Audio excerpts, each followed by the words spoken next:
the cloud. Okay, welcome again for all of you who are present live, and welcome to those of you who are watching the recording later. This evening, we're not going to do the typical, which is a standard presentation for a while of scholarly work. There's a reason for that. Part of that is that I'm doing it. And I don't have a full presentation to give to you, and I'm not that scholarly on this topic. This is kind of a part two for a discussion we had the last time out, which is a week and a half ago, which was on using AI in ministry. And there was a small group of us, but we had a good discussion. And I had presented that to my own denomination earlier this summer and wanted to offer to you. But we got talking, and it seemed like maybe it'd be useful to have a good conversation about AI and learning. Probably something that we've all at least pondered, if not deeply. And I do regard myself as more of an experimenter than an expert. So I'm not coming in necessarily saying, hey, here's the full presentation. This is what it looks like.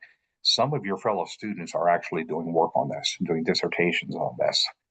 We need to in this generation. We need Christians thinking intelligently about these things and offering something. I do not promise that mine will be at that depth. I'm just going to ask some questions and notice some things, and let's just talk together about what we know, what we don't know, and what we're doing and what we're not doing on this topic. Welcome for those of you who haven't been here before. We'll just keep it wide open and see what God has for us here in this conversation. So that's the welcome. Excuse me, I had notes here and I closed my notes by accident.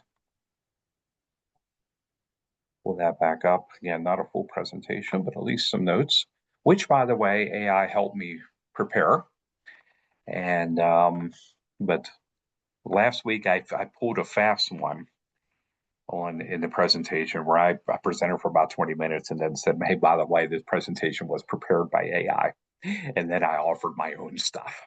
I'm not doing that this time. Steve, what? Tony, just before I went to watch your presentation this afternoon, the thought passed my mind. I wonder if he's going to present an AI avatar of himself. So you didn't do that, but you got. But I am curious. You got the material for the PowerPoints, or did it somehow create the PowerPoints or the images for the? How much of that did AI help you with? Yeah, AI created the whole outline that I used for the first 20 minutes or so, and I followed it fairly closely. AI also helped me create PowerPoint slides and created the images for those slides. Yeah, so I used it. I didn't even think about the avatar. That would have been awesome. And I wish that's a great idea. So that I revealed, and it's like, okay, AI prepared us. Now let's have the real conversation. And I added to it, but I was actually fairly impressed with what AI came up with. It better than what I'd expected. One of your fellow students emailed me afterwards, watched the recording, and said, Tony, I found that to be the most shallow thing I've ever heard from you for the first 20 minutes. I was expecting more depth, and he says, I fast forwarded because it just wasn't all that. And then he said that you did the reveal. And, and then we got a little bit deeper, a lot more interesting. And that was, I think, my biggest takeaway from the AI experiment that I did with that presentation. It's not that anything is said it was wrong. It just is it wasn't able to take it to a very good depth, but it was able to do more than I had expected when it came to ministry and have more cautions about itself. And so let's take and apply the same kind of things when we talk about the learning process and what can we do with this. Um, the other, I'm sorry, I'm looking at my notes and there's a couple things I want to bring forward. Another thing I pointed out in the previous one I want to bring forward to this is that I'm regarding AI as kind of this simply, and I shouldn't use the word simply perhaps there, but let me finish the sentence and then you guys can chip away at that if you want. Simply the latest technology that is entirely upsetting our apple carts. I compared it to the effect that the microphone had exactly 100 years ago. And that part, by the way, was mine, a little introduction that I did. 1925 instead of 2025, there was this new technology, and we talked about the implications. Everything changed in both in the church and in the world as a result of the microphone. Not everything, but I'm being hyperbolic there, but an awful lot. And then we looked at some previous technologies like the printing press and the internet 30 years ago. I'm old enough to be pre-internet generation. I started my professional career before we had that availability. Not before the printing press, but before the internet. And even I compared it to cuneiform, the invention of writing in ancient Sumeria, um, 4000 BC, somewhere like that. There are these times in history, maybe you could include the invention of the plow that made the agricultural revolution a little bit possible. There are these times in history when a piece of technology comes along and just shifts things on us. And I think we are at one of those times again, very quickly. And AI is that thing. But the good news is we humans have survived those things. The good news is the church has survived and has found good ways to use them. The good news is people have continued to learn and continue to be human through those changes. AI has some profound, however, implications for us that could make this one different if we're not careful, this kind of revolution. And I think most of those differences have to do with what it means to be human. So part of what I was arguing in my last one, and not maybe as explicitly as this, is that each of those technological changes have forced us to examine what's left for us as humans to do. When search engines came along and the internet came along and the computers came along, they did a lot of the thinking for us. They could think faster, or maybe they could help us think better. And the question is, what is it that makes us human? Is it because we can think? Well, now we have machines that we ourselves have created that think better than we do. What's left for us is to be humans. Are anyone familiar with the God of the gaps argument? That if we define God as simply the things that humans can do, then God gets more and more narrow because there's fewer and fewer things that are left. Or if we define God as simply what we can't explain, we end up with a narrow God because he becomes the God of the gaps. And the more we know, the less we can attribute to God. And I think there's an anthropology, or at least an anthropological challenge in that. If we define humanity by what we do, more than every time we've met a machine that can do some of the things that we do, our definition of humanity becomes more narrow. And that's what I mean by the anthropological question. That the biggest question of our generation is anthropology. What does it mean to be human? Okay, so we had to deal with what happens when we have machines that think. This happened in industrial revolution too.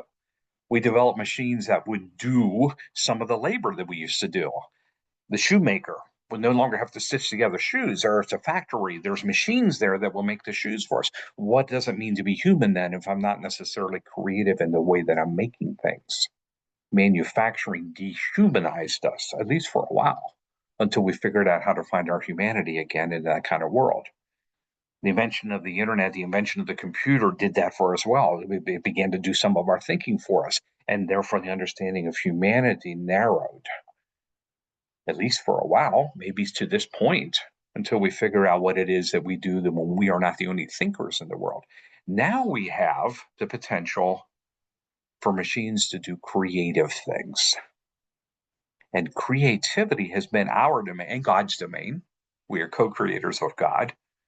And now suddenly we who are creative have created something that can create alongside of us. Not yet to the level we can, not yet better than we can, but that may come. And what do we do then? What does it mean to be human? And this is the main concern. This is the red flag I'm raising every time I talk about this. Somewhere along the way, we have to have an anthropology. The average user is not going to think in that way, not in North America, at least, probably not anywhere in the rest of the world. I am making a presentation here. I'm sorry, this is just a little random, but this is the stuff I've been pondering. I've been arguing for a generation now that the patron saint of American Christianity is William James. Anyone familiar with that name? Know who he was? Steve, I don't want to put you on the spot. Would love to hear someone else's voice. You want to explain who William James? Oh, the father of pragmatism. Exactly. The philosopher, I will say 1920s. Yeah, he was at Harvard. Father Pragmatism. Pragmatism is a philosophy. I think he's our patron saint, whether we know his name or not, because almost everything in American Christianity has been very pragmatic. We do it if it works. And what works is defined by whatever the latest fad is, or the latest numbers, the metrics. And so AI is going to be governed by pragmatism. If it works, we're going to do it, and we're going to run headlong into it in our culture. The we in this case is our culture, unless or until somebody perhaps who's thinking more coherently and perhaps who has a more holistic anthropology, like we Christians do, puts on the brakes, puts up the hands, and says, let's think this through first, because this has been the pattern of our culture. And so I'm not saying stop. I'm using it. I am saying let's think it through. And particularly, let's think through what it means anthropologically and theologically, what it means about humans, and where do we fit into this. And so that's the passion I'm bringing to this. I have more questions than answers. But I'm also an educator, and this is the field that I've devoted my life to. I'm also a pastor. So this affects both areas of what I've given my life to. AI is going to change learning dramatically. It's going to change what we're doing here tonight dramatically. It's also going to change what I do in ministry dramatically. Is that going to be for the better or the worse? I think we get to decide that. And therefore, we have to pay attention to it and figure out what the implications of that are going to be. Okay, so my first question to you with that kind of introduction is, if we're going to focus on AI and learning in this one, how are you already using it, or do you imagine yourself using it in your own learning for this program or another context of your life? I just love to hear. And if you're not, that's cool. Nicole, how are you using it? So, university is embedding AI in all of our processes. It is highly encouraged. Microsoft is embedded in Microsoft, even PowerPoint. So everything that the technology that we have, it's embedded. It actually provides several opportunities for you to enhance or improve the wording of whatever it is that you write. So I would have to say that I use it every day. I don't have a choice. Yeah, Because that's the way the system is set up. And so I went to a conference last weekend, an HR conference, and it's just the way of the universities, because it was an HR conference for higher ed. And so all the institutions are moving towards that way. When AI first came out, it was like, oh my God, what are we doing? And so there were all types of opportunities that we were flagging this and we're flagging that.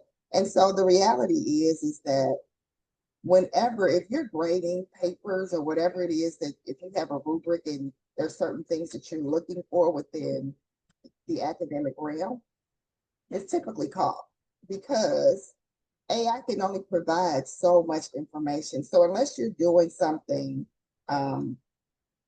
that's recent, or you're talking about current events, something that AI can easily grab because there's so much media outlets out there talking about it, it's you're going to get caught up. There's no way that you can do AI in this class without, because all of the books are from 1900s, or they're much older, that are not published in a way where information can be easily accessed. So Mhm. One of the things that's I think startling people. Remember this. I've done this some version of this presentation several times now.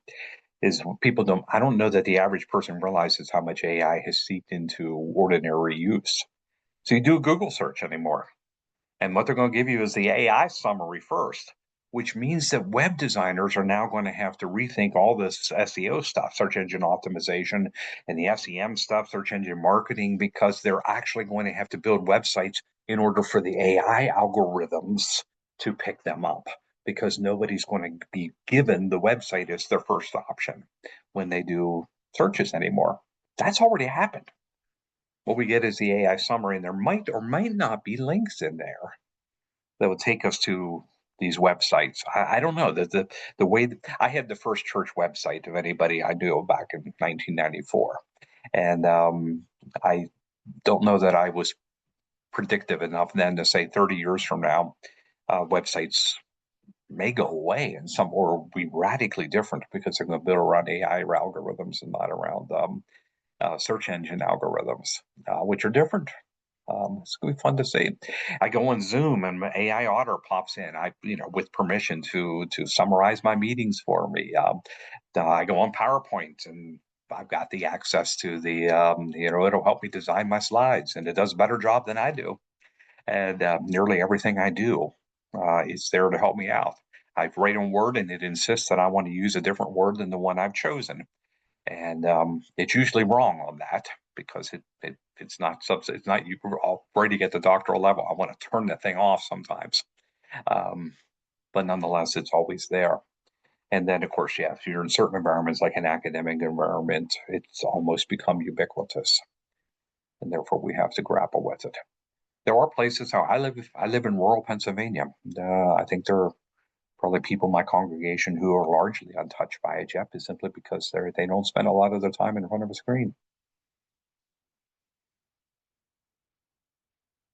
I had a robot call me today to schedule a medical test, and probably AI influence generated, informed, or whatever. But it was a little bit funny. So it calls me and said, if press one if you want to schedule this test, and I press one and it says, "Thank you for your call. There's nobody available to take your call right now. Please ring me." I'm like, "You called me. There's nobody available. Don't in your system. Don't Isn't there something there that will give the call when there's somebody available?" So that obviously that's not quite linked up right. I'm rambling now. Who else? How else are you using AI in your learning? And for me, I would say when I did my undergrad and master's, I think AI really wasn't prominent, or at least I didn't know much about it. But I agree with Nicole. Like I resonate with the abundance of AI resources within my work. And one example of that is, well, about a year ago, my organization partnered with like a mentoring partner, and they provided professional mentorship. And so now recently they are developing an AI mentor. So instead of actually connecting with another human, you're kind of like talking to an AI chatbot, and they're giving responses.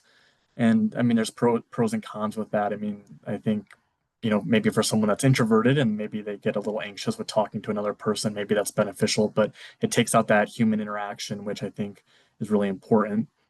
And I think, talking about like how like AI is developing now, I think, you look at like an AI generated video from like 5 years ago, it's clearly fake. But now, if you scroll through social media, I'm seeing videos that I can't tell if they're real or not. And I kind of get to like Nicole's point too, like at one point, like there's the software that can identify if a student's using AI to generate a paper or, generate answers for an assignment. But now I'm kind of wondering, is it going to develop to that same quality as videos where that AI can even kind of outbeat these tools to identify cheating? And if that's the case, like how do academic institutions tailor their approach to not necessarily prohibit, because maybe they won't even know if a student's using AI or not, if it's outbeating the tools. How can you incorporate that into assignments to still kind of, encourage learning from AI rather than being just, strictly against it? So those are some of my thoughts. Many schools are just freaking out. Many academics are in panic mode right now. I get the emails and the seminars, the advertisements at my job, and I haven't been in freak out mode. I really trying to see this as, what do we do with this good thing, and what do we not do with this good thing? But yeah, it's going to change what we do with learning, and it is going to be hard. I got faked out on a video here last month, and I thought I was pretty good at sniffing out the difference, and one of them faked me, and I reposted it, and it wasn't real, and I'm like, shucks. And my spidey senses are pretty strong on this, so if I got faked out, I'm sure that I probably have been for. I mean, I think one thing that I use it for currently is really just calendaring, try to keep all the different calendars afloat. And then with Grammarly is a tool I use pretty often just to Yeah. proofread, make sure that uh, my four eyes aren't failing me. Um, but aside from that, I try to avoid it. And I know it's, it's scanning my emails all the time. It's in my world. So it's getting my data, but I try not to engage with it directly. Except for I have found it useful to have it create graphics because I'm not a graphic artist, and that's helpful just to have some other technology create the image so that I don't have to spend hours trying to figure that out. Do you have a good success rate with that? I have a paid AI subscription that's supposed to do it, and it's only about 50% of the time is it able to do what I ask it to do. So I use all Google devices personally, and so I use the embedded AI for Google that's just for images. I don't use it for like the Google Assistant. It's their Pixel Studio, which is Oh, specifically okay. for design work. So that's what I found to be. And you're right, it's about 50-50, but typically I'm asking for pretty abstract things around like I need a graph that shows, give to this campaign or that or the other, something for work, and oftentimes, but on the occasion that I need something more technical, it actually works better the more technical I am with what the request is, because it has less to guess on. And I found that if you give it very specific parameters, then it actually will give you exactly what you asked. But if you have it interpret, there's room for it to get it wrong, as you know, with Yeah. it. You go back and have the conversation. Every time I try to get an image of Jesus, it gives me like Barry Gibb at 18. Is Jesus is far too young and far too cool, and okay, give me a more mature Jesus. And he gave me Jesus in a suit coat with a briefcase. I'm like, no, no, no, that's not my understanding of mature. So let's talk. Well, I'll share. I asked it to create an image of like an interfaith, because I work for an interfaith organization. So I asked it to create an interfaith group of people saying, join our movement. And you would be surprised at, the on what it presented. I'll put it that way. It was very interesting in terms of how it interprets interfaith, and the images it put up. It just it would have one or two very distinct non um, Abrahamic faiths represented, and that was it. And that was its interpretation of interfaith. So it was intriguing to see how often it failed in that particular. Which might reflect the fact because AI is pulling from the the what humans have already created. It makes me wonder if Christians are the ones that use that particular word more often than others, and therefore it might That's fair. assume that. Yeah, I did not Well, try multi-faith, which is something I do think is more popular outside of the Christian communities. So yeah, I didn't try that. It's a good point. I use AI quite a bit for brainstorming kinds of capabilities. I can be a rather narrow and literal thinker. And so sometimes I find when I'm traveling down one path or another, or I feel stuck or like there's something I'm missing, I'll go to AI and I'll ask it, give me like lots of options, lots of directions. So rather than asking it to give me an answer, I use it to come up with a plethora of options, and then it can allow me to drill down different directions and find the place where I want to be that fits for me. That comes with wording. Sometimes I'm having a hard time, like you're talking about choosing a word. Sometimes I'll be trying to figure out exactly how I want to say a thing, and it'll give me, I find it's best to ask it to give me a lot of things and then to critique those things, because it just gives me more information that then I can take away and I can do the critical work that I want to do with it. that is excellent. I use it in a lot of the same way. I'm finding very much it's the query. Asking the question really, really matters. By the way, most software in its early phases, the kind of software we end up using on a regular basis was similar. I remember back when Microsoft, what was the database? version. Anyway, writing the query. Was it access? Access. Writing the query made all the difference in the world. You had to get the exact wording right in order to speak the machine's language. And I'm finding AI is the same way. So you ask the question 3 times over, and you start narrowing down, and then suddenly you start getting the kind of stuff that you're looking for. And then you say, okay, take me deeper, define this, put some boundaries around it, give me other illustrations. Yeah, you can actually come up with some really, really helpful nudges. Which, by the way, Renee, do you feel like that's appropriate to do that? Do you see anything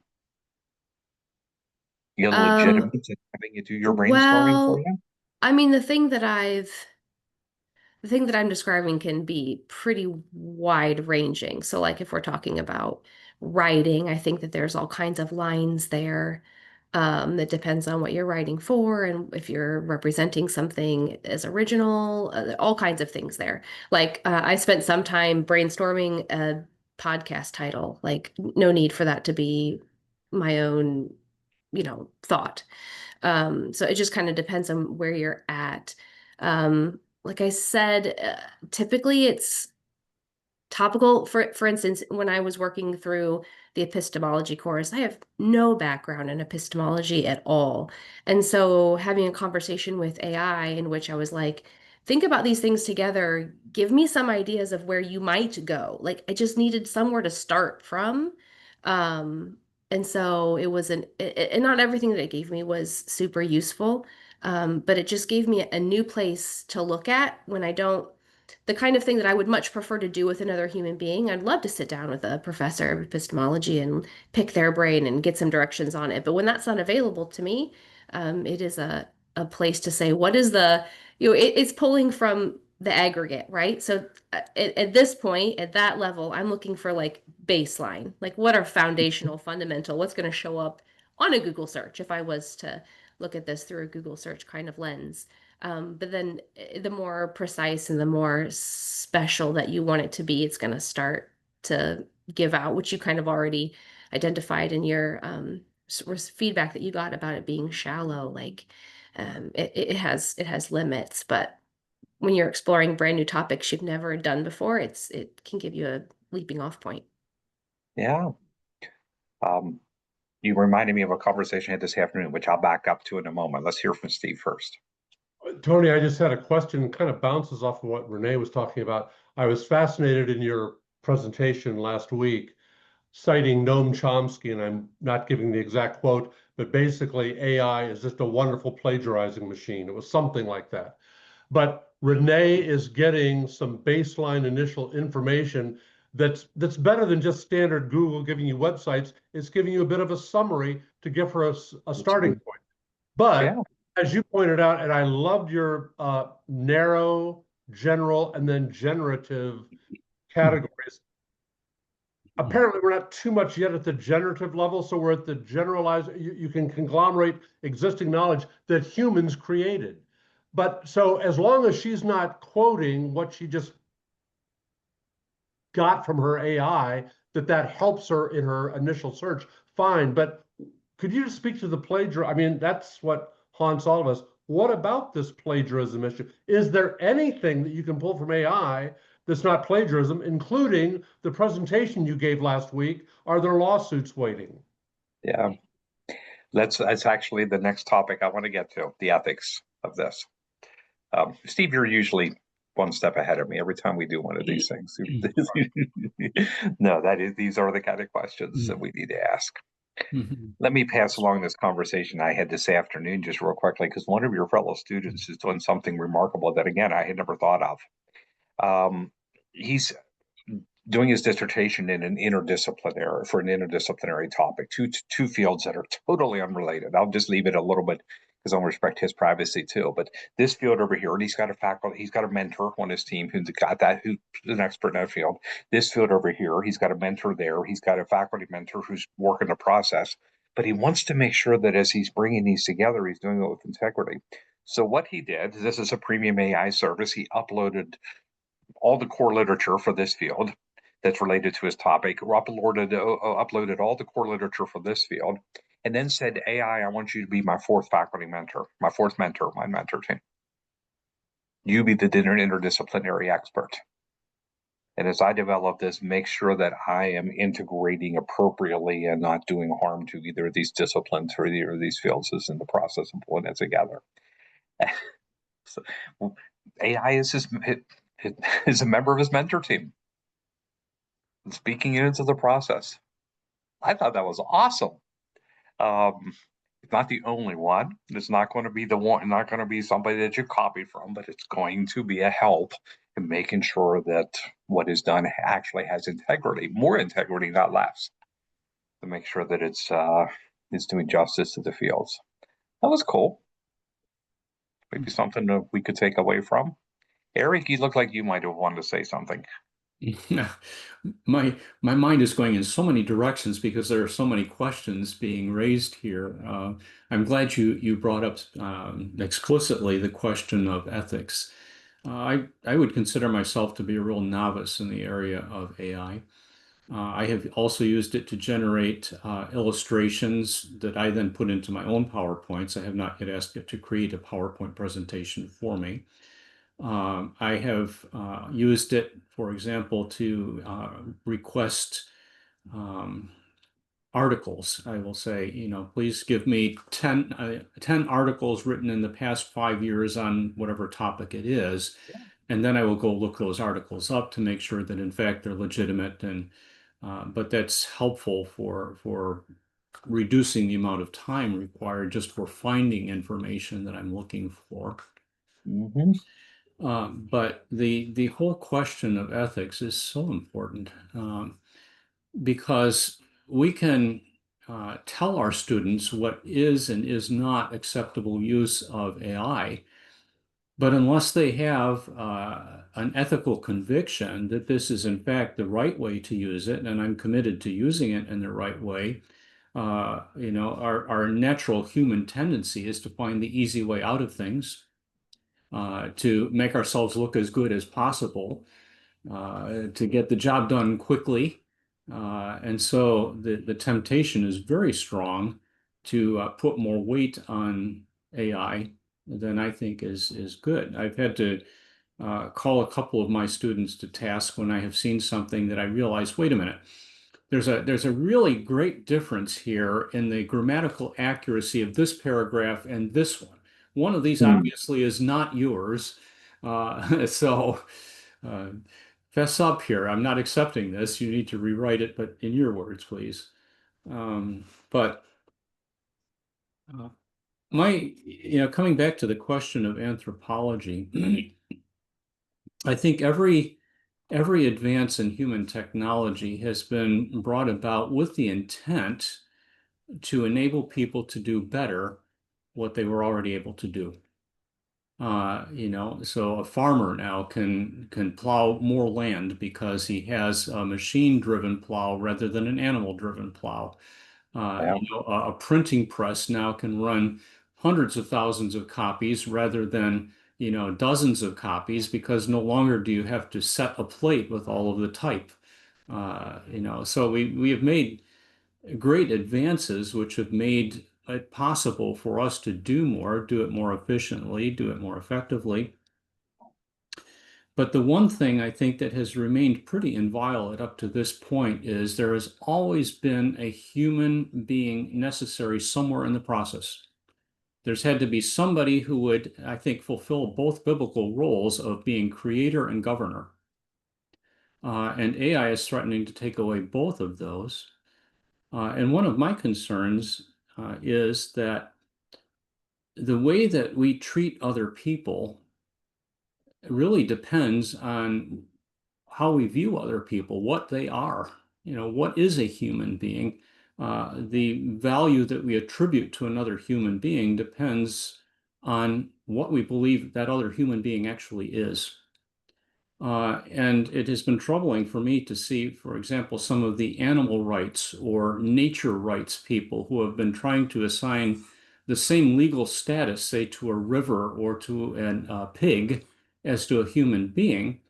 Not that there shouldn't be respect for those things, not that we shouldn't be caring for them, but to try to make them legally equivalent to a human being is troubling.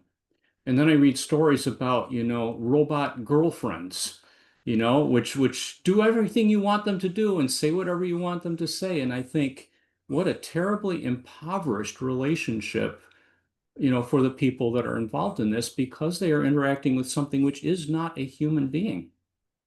So when we begin to blur the lines between animal or natural feature or machine and human being, instead of elevating the human being, we're basically diminishing the human being. And I think AI has the possibility of doing the same thing, because now, rather than depending on another wise person to give me counsel, I go to an AI mentor. Instead of sitting down with a professor over a cup of tea in the afternoon and saying, I really liked your lecture, but I have some questions, you know, I'm going to gain a lot more, I think, by being in the presence of somebody who has studied and disciplined himself, and whose character I can examine and try to emulate, than just simply getting feedback on a screen from a machine that isn't, could be on another continent. And who knows what kind of input it has been fed from a whole bunch of other sources, which ethically may have nothing to do with my own ethical base. So it's something, I think it's something that has a lot of potential for good use, but we need to be very, very careful to instruct our students in what that good use looks like, but then also help to develop that character base so that they will make the right choices of how to use it. I'm very certain that there are already people out there looking for ways to misuse it, to the great disadvantage of humanity. So, Well, I had shared last week that one of the horror stories of this, a whole Christian school got shut down because one of the teachers was using AI to generate porn images of his children in his classroom. And that was a level of evil I had never contemplated, but obviously he did. mm, And I think that's just the tip of the iceberg. The fascinating thing about this is that as I keep prompting AI to help suggest outlines and flows for conversations about AI itself keeps pushing in, but humans are central to the process. Here's a sentence that it gave me for this conversation.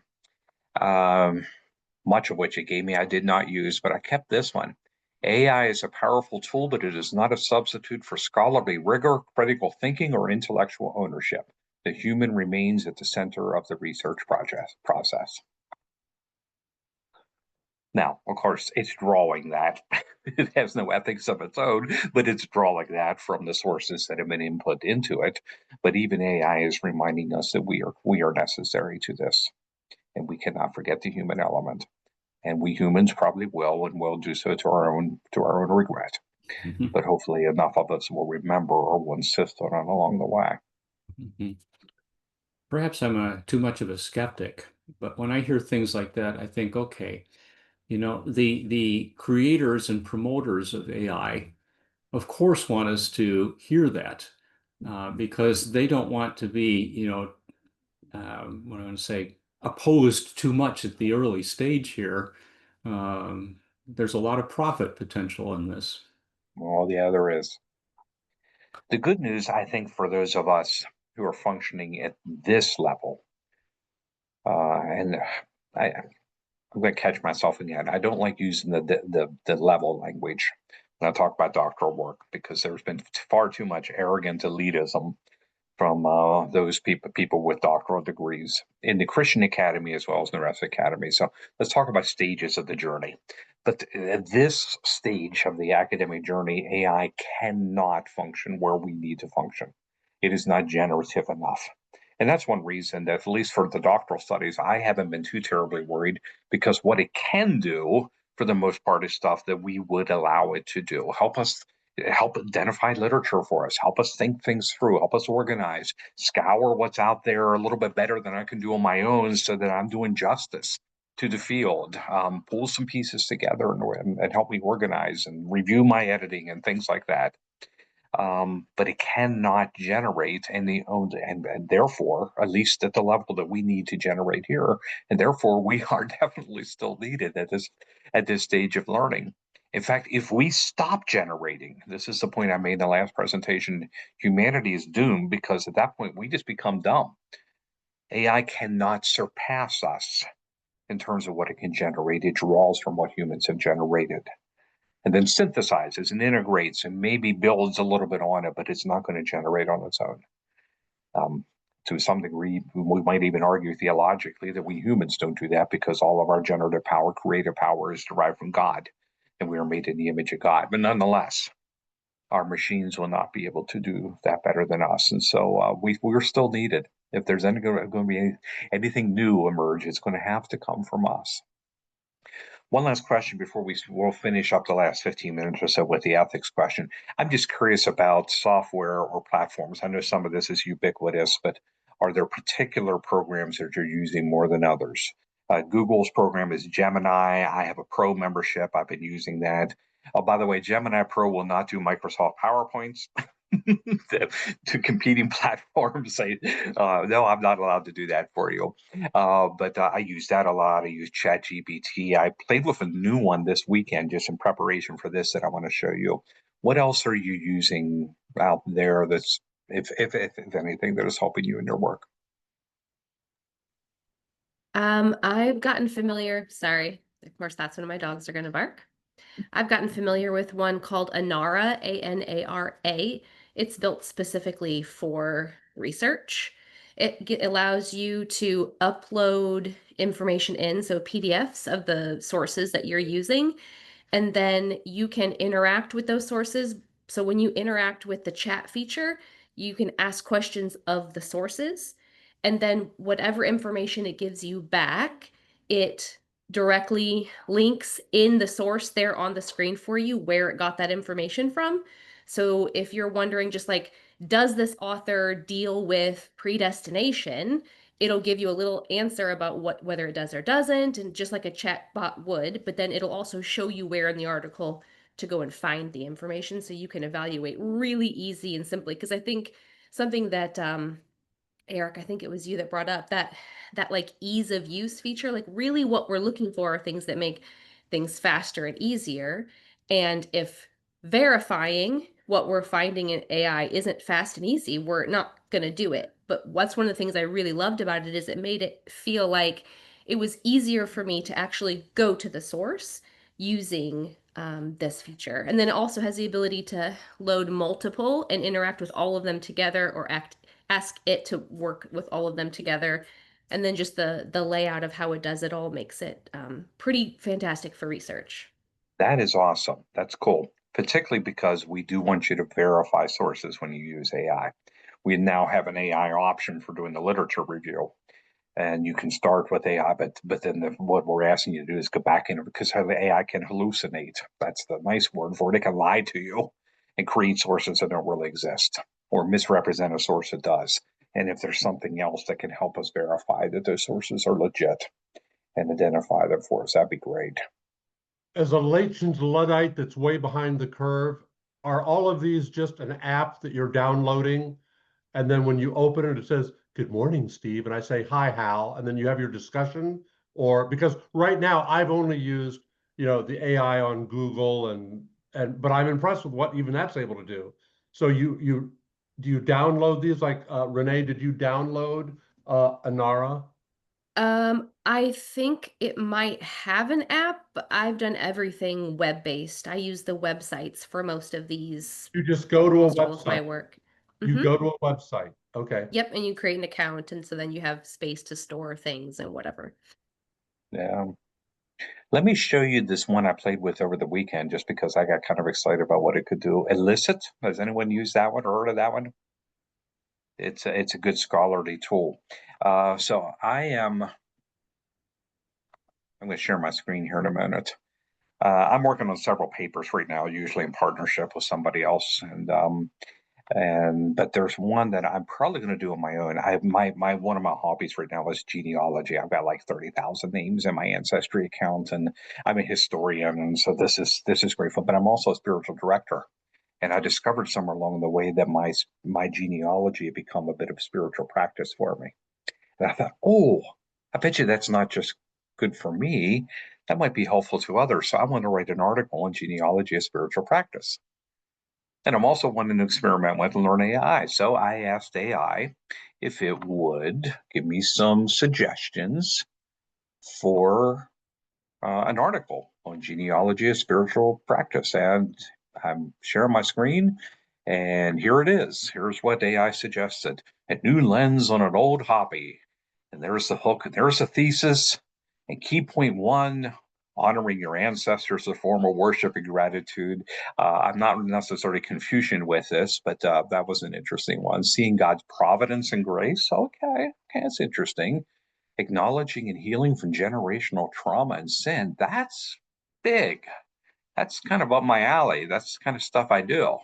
Connecting to the larger cloud of witnesses, that theologically, that works for me too. And then the conclusion, from hobby to discipline. I haven't built this out yet, but there's some stuff there I probably won't use, but there's some stuff there I probably could use. Yay, that's pretty cool.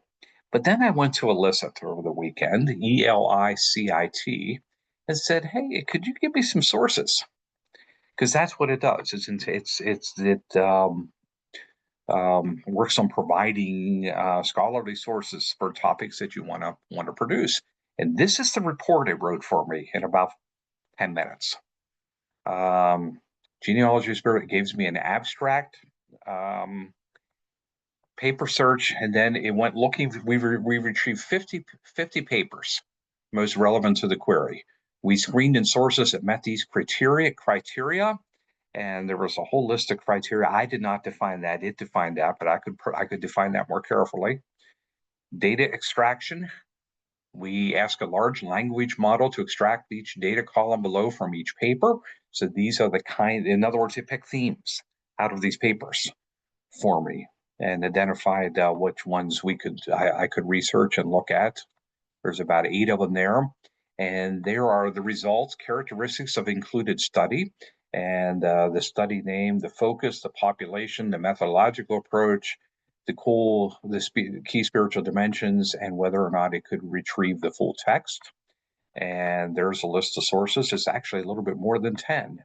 It did an analysis on the populations that were studied in this, on the different methodologies that were used, which I found fascinating. Ethnographic and personal narrative and archival, qualitative, theoretical, conceptual, mixed methods. It gave me a little bit of analysis on the common dimensions, key spiritual dimensions, thematic analysis. This just goes on and on.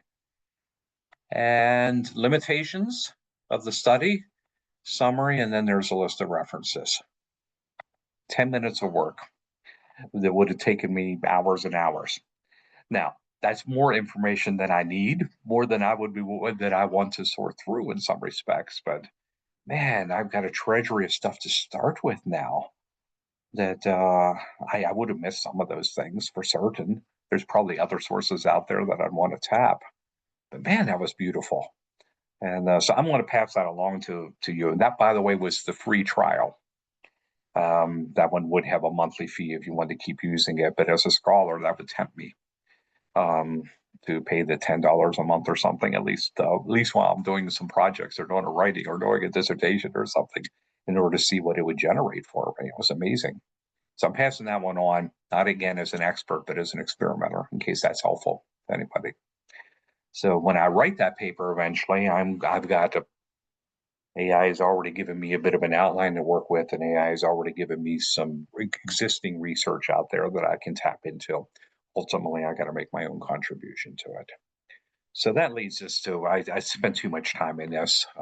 We're not going to have enough time to talk about the ethics of it all, but I don't know that I have a whole lot to share with you that you haven't thought about. Here are the ethical issues as I'm thinking about them. One of the problems is who owns the work. So what do we do with intellectual property when we're using AI and it's drawing from the work that other people have done and summarizing them? Where does it cross the line into plagiarism? And that's something we have to deal with. Where do we cross the line into plagiarism if we're just copying and pasting chunks of what some AI bot created for us? I don't know that anybody in the academy has the firm answer on that yet. These are more open questions than they are answerable questions at the moment, but it's something we need to pay attention to.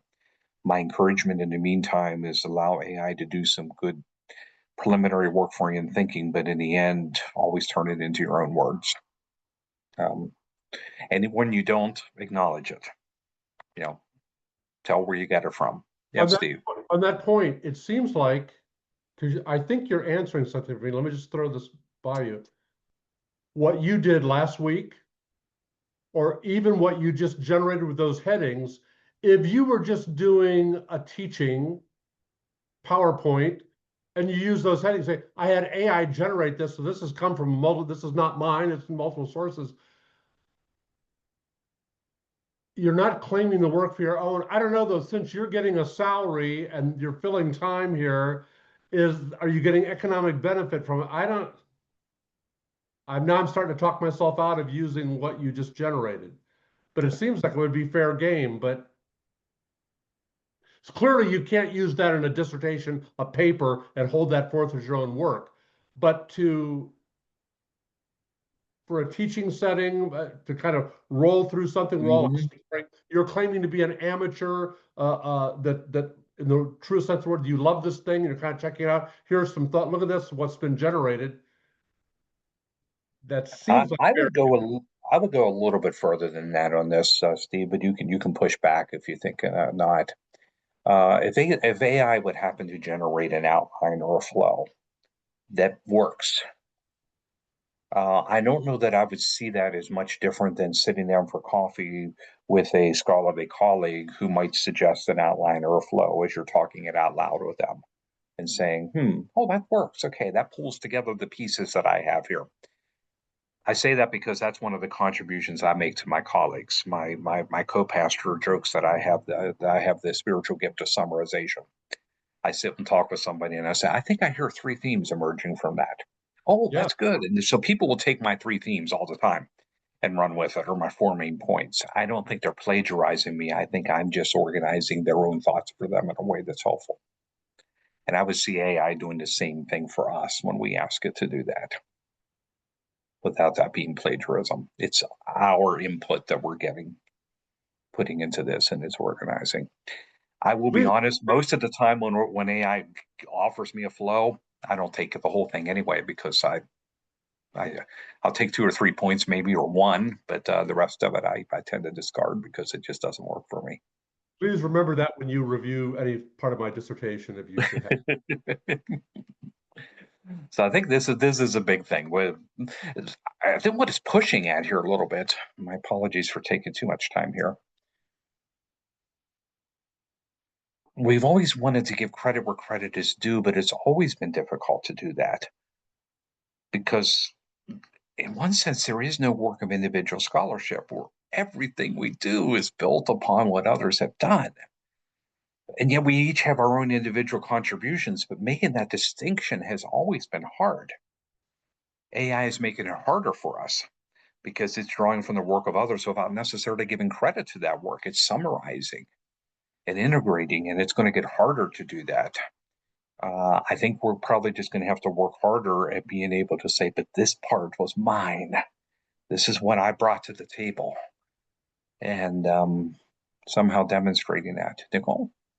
So over the last 6 months, I've been looking at others' dissertation, and I've noticed that everything is based up on what somebody else thinks. I don't think that I've come across a dissertation that appeared like this is my data. It is all pulled from information that someone else has already done, and so, which is completely different from when I when I did. I was assuming that I was looking for something different. How about that? Okay. There should be something in terms of primary research that is exploring it and with a new population or a new question or a new extension of something, building upon previous work, but there should be something original that we're contributing. And that's the part we can't outsource. We just can't. We can't AI or anybody else. That's the part we have to bring. That's where we add where we generate. And I think ethically we have to maintain that distinction, or we lose our credibility. Real quick, I'll just make the list and then we'll finish up here. Citing AI becomes even trickier because even if we want to give credit, how do we do it? The style guides are struggling with this right now. Institutional policies can affect this, and we at Kairos have intentionally not written a policy on this yet. I've had conversations with our president about this, and part of it is that things are so much in flux, and how do you write a policy? And part of it is that what we do at Kairos is in one sense different in some respects than a traditional academy, because everything we want to integrate and apply to our own vocation, our own context. And AI does not know your vocation and your context. And therefore, we're always going to have to do our own stuff to some degree in order to accommodate the Kairos learning model. Data privacy is a big one because the stuff we upload to AI gets used by AI for other people. And the more stuff we reveal about it, it gets used, and the more stuff that's out there. So there are some of the publishers who are pushing back now saying, hey, we never gave permission for our books to be in our sources, our articles. I think what's going to happen eventually is that AI for scholarly work is going to grow incredibly more expensive because it's going to have to be like libraries that are purchasing permission from publishers in order to do this. There's a reason that our digital theological library costs us 6 figures a year to serve you guys, because the amount of money that DTL has to pay for the publishers in order to purchase the digital rights to all those books and journal articles grows higher and higher. AI is just going to, I think, going to increase, the price are going to increase exponentially because they have to purchase more. But right now they're just grabbing it in the open market. And I think there will be more and more lawsuits preventing that. Verification I've already talked about. And of course, preserving our humanity, and it is the main tool here.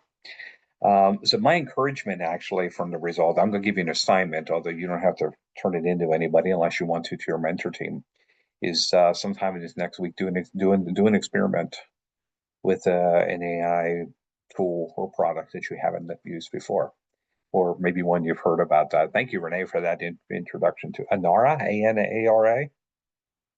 It's one I have not played with, but play with something, see what it'll do for you. A number of these are free, at least at the front end, and you get more advanced ones if you pay a little bit more. But you can go into Google's Gemini, or go into Microsoft 360, or the basic ones, and just see what they would have to offer you, and play a little bit, and then report back to someone on what you see as the uses that could be that you could do with integrity, and what you could not or should not ask it to do, either because it's not capable of it, or it would be a violation somewhere of some measure of integrity.